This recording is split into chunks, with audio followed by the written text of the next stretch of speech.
Hi everyone, welcome back to my YouTube channel. My name is Neelam Ahuja. You can also find me on Instagram at neelam.ahuja and on TikTok as well. Today I want to talk to you about the ROW SOFIA tote. Before we do that, let's talk about what I'm wearing very quickly. I've got the ROW Federino top on, the tees, two of them, green and black. I've layered them. That's what I'm doing these days. And I've got the ROW classic, the ROW square buckled belt on with the TB tailored skirt. I think the skirt's a little older now. And as is this cuff by Hervé van der Straeten. It's almost vintage. And earrings, Majuri. So we're going to talk about the ROW SOFIA. Well, we're going to talk about the ROW SOFIA 10 and 11.75 today. There's a few bags in the collection. There's a clutch, which doesn't have any straps. There's the 8.75, the 10, and the 11.75, a classic top-handled tote. Then there's also a crossbody. The style I have today that we will compare, the 10 and the 11.75, they're both gorgeous. Very good options, I think. And the skin on these is boxed calf skin. This bag, the 11.75 incidentally is the one that's mine, and the 10 is my girlfriend's. I'm not crazy, I don't have two of them. Well, I am crazy, but in other ways, and I do have duplicates in my Margot's, but not in the Sophia because it's kind of unique, a little more special. This is my girlfriend's. She pre-ordered it and I bought mine a little later. So the 11.75 and the 10. The numbers refer to the width on the bottom. And as you can see, there's not, I'm going to try and do this. There's not much of a difference between the two. Just a little bit, a little taller, a little wider, and a little deeper. It's a gorgeous bag. It's sturdy and structured. It's a top-handled bag with a front flap and a clasp closure. The boxed calfskin is very smooth. It has rounded edges, kind of like an accordion bottom, and that's because of what's going on inside. The back is smooth and flat. There are no feet on the bottom, and neither one of these bags will fit over the shoulder. Not even in the 11.75, it just won't go. It's not meant to. You're meant to carry it by hand. And what I like about this bag, what I've been kind of asking for with the other bags is some kind of compartment so you can organize your contents. And this bag has that. Both bags, actually. Look at that. Isn't that great? So it's got a centerpiece and a zipped pocket in the middle and then an open pocket at the back. And it accommodates a good deal.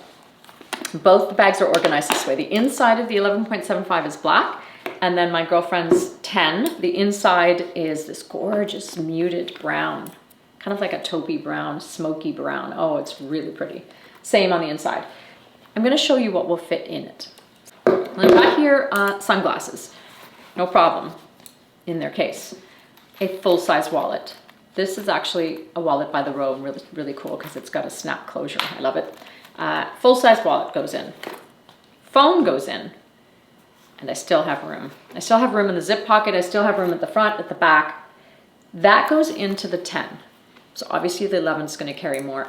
It's a light bag. So, you know, you just have to consider the contents, the weight of the contents, because the bag itself it's very light.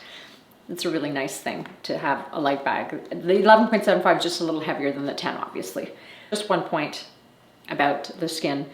It does scratch. So there's a tiny little scratch here, and that's even just having taken it in and out of the dust bag a couple of times, what happens with the boxed calfskin. So if that's really going to bother you, you're going to want to wait for the grained version of this, which is coming out later on. In terms of pricing, the clutch, the handheld, is around $1,200, $1,175. The 8.75, which is just smaller, a little smaller than this, is around $31.50 US dollars. The 10 is $3,500. And the 11.75, $41.50, all before taxes. You can find the 10 pretty much everywhere. The 11.75 is harder to source. And I think the reason the retailers invested in the 10 is because it's that in-between size. It's not too small, it's not too big. But for me, when I put them on side by side, I really did think, well, I like a bigger bag anyway. And if it's just a little bit bigger, I might as well go with it. But I mean, again, either one of them are really beautiful. And you can't see too much of a difference when you're wearing it. I think if you're a taller person, the 11.75 could look like the 10. And if you're a shorter person, the 10 could look like the 11.75. How to style this bag? I mean, it does feel very elegant to me, and of course, because it's a pretty ladylike bag, it's going to go with formal outfits, evening wear, dresses, and pants, office wear, things like that. So the question is, can you make it casual? And I think you can, but I don't know that I would do this with a ripped jean. I would be doing it with a clean wash and like a dark denim, most likely. I'm going to play around with that. I still prefer this with long skirts or short skirts, and I still prefer it with a more formal outfit. But absolutely, you just have to make it your own. It's not for everyone. So let's talk about whether you should or shouldn't buy the bag. If you were to ask me, Neelam, I don't have a ROW bag. I get this question a lot, actually, and I want to know which bag should be my first ROW purchase. I always tell them, get a tote. It's functional, it's easy, it goes over the shoulder, you're going to wear it often. I feel like that is not usually a bag that you'll regret. And if they come to me and say that I've saved enough money for a big purchase for a ROW bag and I want something special, I always say go for a Margot. It's a classic, it's edgy, it's quintessentially the ROW. That's the ROW signature bag. This is novel. This is cool. It's unnecessary, but it's nice and it's an indulgence, and I love mine. Now, if you've already decided you wanted a Sophia because it's very unusual and a little different for the ROW, and you just don't know which one to get.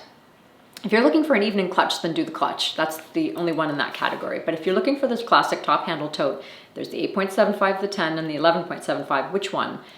I would think you should go for the 10. And I say that because it accommodates all the things I've mentioned, and it's in between. So if you're not sure, go with the one in the middle, which is probably why you're seeing it at most of the retailers, because it's right in the middle. I think for me, again, I lean larger. That's why I got the 11.75. And there's no question in my mind that that was the size for me. But I think for most, this one would do. I'm absolutely going to add the Sophia crossbody to my collection. And when I get that one, I'll review that as well.